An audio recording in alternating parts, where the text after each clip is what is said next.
You're listening to the On Call Empath Show.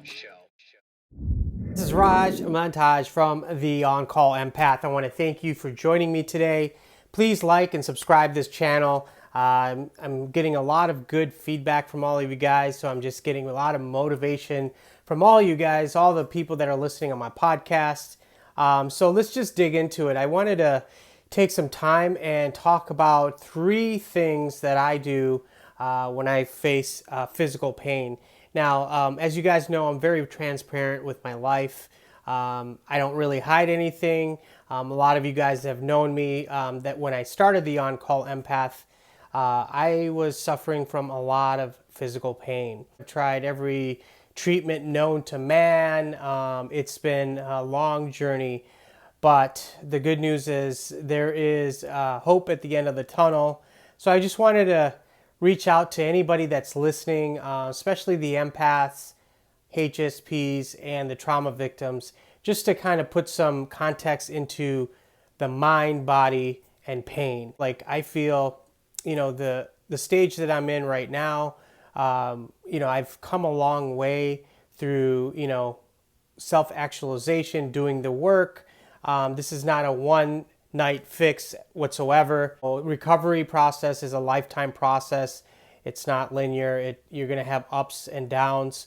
Especially for me, I'm very transparent. So on every video, I pretty much talk about stuff that I've went through and what my experiences are.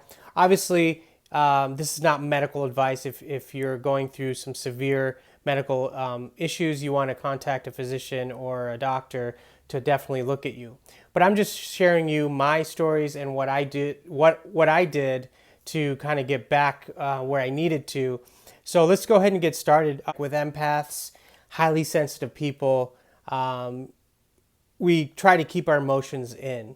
And for many, that could be very destructive to our bodies, because if we can't express ourselves, we end up, repressing those emotions. And so what happens is, at least for me, when I repressed those emotions and I didn't really talk to anybody, I didn't go see someone, I didn't have any friends. So at that point, I just kind of weathered in and just kind of thought, like, if I just work a lot of hours or if I keep my mind busy, that it'll just go away. But I'm here to tell you, your body's very smart. So if you try to cover it up with addictions, food, drugs, alcohol, anything like that, it's just going to make things worse, and it's going to be piling up every month after month, and until you get to a point where it's like you're either having a breakdown or you're in pain every day. And I was very skeptical at first. If you guys know me and my podcast, I've had some of the best pain specialists. I've had doctors. I had mind-body coaches. And what I've learned from all those people and my clients as well, that majority of those people that are complaining of back pain, migraines, IBS, anything you can think of that causes pain in our human body, it just seems there's a common link between that. Depression, anxiety, people that are trapped in marriages, people that have gotten divorced, all these things, all these emotions get trapped because we can't scream, we can't express ourselves. The opposite of repression is expression. And so why I like that is because it kind of tells you straight up, like, when you repress things and you can't express yourself, bad things will happen. And that comes with a job, that comes in a loveless marriage, a boyfriend, a girlfriend. If you can't communicate and you're constantly, keeping your emotions in here, it's going to lead to bigger problems. And I can speak from personal experience. I know a lot of people that I've coached, they said when they were kids, they weren't allowed to, cry. And if they did cry, there would be consequences. And so as adults, we go to who? Doctors. We go to therapists. We go to treatment centers looking for answers. Give me something so that I can get rid of this. And I was like that too. I would go to people looking for help But unfortunately, I found out the hard way that nobody really had any answers, because the answers, and I know this is going to sound cliche, but they were inside of me. I was repressing my emotions.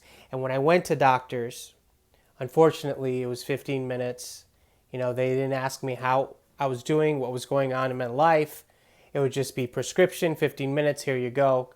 Let's see you in a couple months. So I kept doing that and getting shots and, pain medicine and, just depressed, high anxiety. And it was hard to function in life. And I'm just like, what's going on? Why do I have to keep going to other people looking for answers when everyone has something to say? I mean, if you go to a doctor, if you go to a specialist, they're going to give you their 2 cents and they're going to try certain things and see if it works. If it works, great. Let's try more of that. If you're on pain medicine, great. Put you on that. And when it starts to taper down where you build a tolerance, let's go ahead and increase that. So we're just kind of band-aiding the symptoms, but the root cause is, trauma. Being an empath that is isolated, a highly sensitive person that never really speaks to anybody and very isolated from society.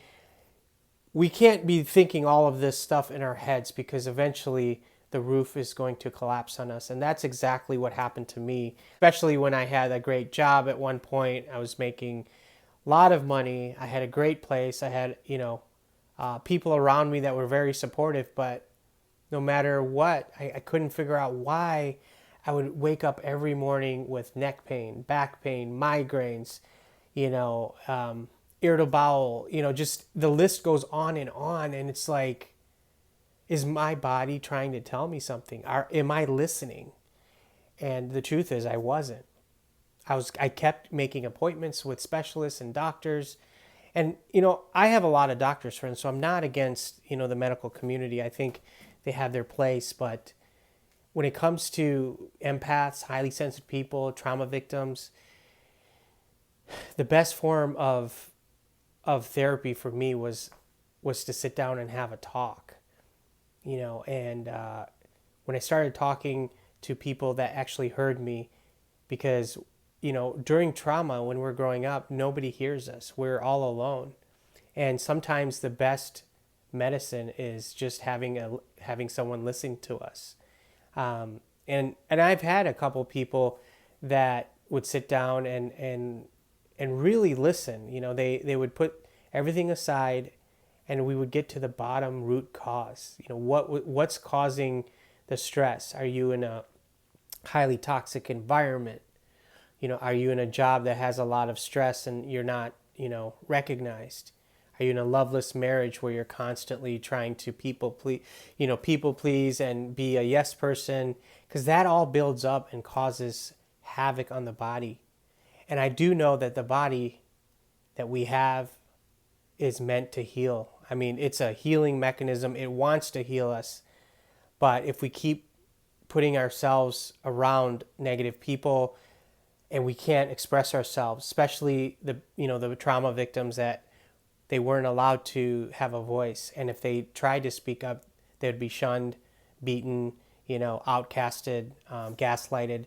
So as adults, when you grow up, what happens is, we continue with those patterns, and then you start noticing, I have a pain in my neck, and then it kind of goes down to my lower back, and then I start getting migraines, and each day is different. So the body's trying to tell us something. And pain, I know, like, a lot of people, I don't want pain, I don't need pain, but sometimes, I hate to say this, but pain is good because it's telling us something. The body's trying to scream out and say, hey, something's not right, something you need to look at. When you're driving down the highway and you see that little check engine light, that's what I look at pain as. And so what I do is, I ask people, what's bothering you? What is really bothering you? It could be from 20 years ago, something that happened maybe in school, or by somebody that you were dating, or a marriage, a failed marriage. All these things, if we don't grieve and communicate and express ourselves, it builds up, and then we end up in a place. Sometimes I know when I was in that dark place, I wouldn't even get up. I would be in my room all day, and that is dangerous, because I got to a point where I just said, I've tried everything. I've tried literally everything. I've tried like doctors, Eastern medicine, Western medicine, different types of natural, paths. So I've tried pretty much everything underneath the sun, and it wasn't until I started doing these three things, which I'm going to talk about right now. The mind is so strong that if somebody used to tell me like, hey, if you don't do this, you're going to end up with XYZ. And the more I thought about it, the more I focused on the thing that I didn't want. That's pretty much what I was going towards, whether it was a disease or being bedridden. Because I'm like, I don't want to be bedridden. Oh my gosh, hell no, that is the worst. What can I do to stop that? And unfortunately, the things that we don't want sometimes come into fruition because our minds are so powerful. So I want to give you a technique that worked for me, and this is just my experience. I started walking around and thinking like, I have everything I need. I don't have pain. I have all the right people around me. Everything I need, I have. Even though that my body was hurting and I was having back pain, I acted like I don't have shit. That's when it's clicked. I tried to trick the brain and it worked. Now, it didn't happen overnight. When I say I tricked the brain, I threw away everything, my back brace, the creams, the medicine, and I'm just telling you my experience. That when I acted as if, and that works for everything in life. A lot of empaths have imposter syndrome where, they think they're not good enough. People are going to find out. Well, in this case, I wanted to act as if I was fine. Even though I couldn't stand, I was having migraines and stomach issues, I would go out anyways. I would throw away the medicine. I would act as if I was healed. Now, I know a lot of people on the other part that are listening right now. It might be hard for you to understand because you're probably thinking you don't understand. I've tried that. I've tried meditation. I've tried everything that you're talking about. But I really want you to try these three things and see and give it time. Number one, look for evidence. If you think that you're going to be crippled and in pain for the rest of your life, I want you to write down on a piece of paper, what evidence do you have? Because there are days where I was actually pain-free, and then those are the days I was focusing on. And everyone else was telling me things are going to get worse as I age. I didn't listen to them. So I acted as if, and I was writing down what evidence is there. Because if I'm doing everything I can, and I'm writing all my emotions down, and I'm seeing it from a third-party perspective, something's going to happen, especially when you write it down. Because you're writing down your most inner thoughts on paper. Number two, you have to start speaking out. I went to like 20 doctors, and when I found out that this guy is not, or this girl or guy is not receptive to my needs, out. I go to the next one. And I kept doing that. You can call me a professional doctor hopper, because I used to do that until I found somebody who would spend more than 15 minutes to me. Because when we are heard, just listening to somebody, it calms me down. It gives me hope. I remember a long time ago in high school, I used to work in a customer service place, and I used to get angry customers every effing day. I was going crazy. But I found out real quick that if I listen and I shut up and just let them tell me everything, I went from a 10 down to a 1, and all they wanted was someone to listen to them. I want to do something, speak out. Don't don't hold things in, even if it's at work and you're afraid that you're going to have some consequences if you don't do something. If you live with somebody who you might fear that you might upset, that's the first step. And I know that's very hard, but when you start speaking up, standing up for yourself, and it's very hard for PTSD people and empaths and highly sensitive people and trauma victims, I get it. We have problems asking for what we need. But when I started asking people, looking them in the eye and say, and you don't have to be rude about it, you can be very polite and say, this is what I need, and never ever blame anybody, because that's a way that I kind of look at things, as like, when you come at someone, they're not going to be receptive to you. But if you go to someone and ask politely and say, hey, do you mind listening to me? And I think if you approach somebody that way, they're going to be more receptive to listening to you. And I know that sounds very simple, and it's like, well, I've tried that. I've tried talking to people, lots of people, and nothing happened. But you really got to find somebody you can connect with, a coach, a therapist, somebody that's going to put their emotions aside and put you first and really focus and make you think, make you talk, make you answer your own questions, make you be your own mentor. And that's what I do with my clients as well, because my goal is to get them back out there and to start coaching themselves from the things that I teach people. Because you're not going to need a coach, because you're going to have everything you need. You're going to coach yourself, especially after trauma. You're going to know how to ask questions in certain situations. That leads me to the number 3 is, I want you to act as if you've already overcame it. I want you to picture what it's like being pain-free. In fact, I'll give you an example. I used to have a lot of fear in my job, and I didn't think I had what it took to get to the highest level in the company. And I'm not joking you, like, I started off like I was almost going to get fired, and I wouldn't get to work on time, and I was like the lowest producing sales rep in the company the first I think 2 months.